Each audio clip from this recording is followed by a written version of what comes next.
This video is regarding reservation management for request reservations. When you listed your item, you chose Request Reservations under Payments. A renter will send you a reservation request. You will get an email like this.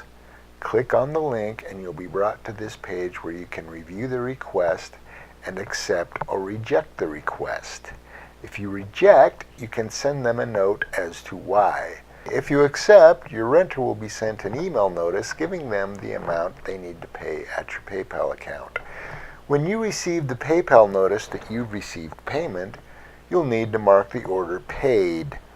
Under Reservation Management, find the order and click Mark Paid. Follow the instructions on that page.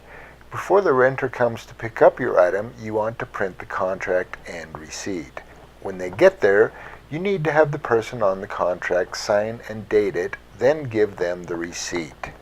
Then, when they return your item, you'll click on Calculate for that order, follow the instructions on that page.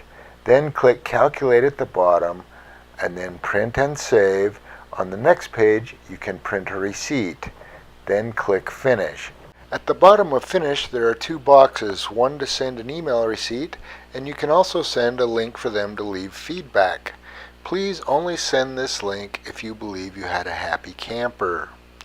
Click Finish, and this order is moved to Finished Reservations. And you're done. Thank you.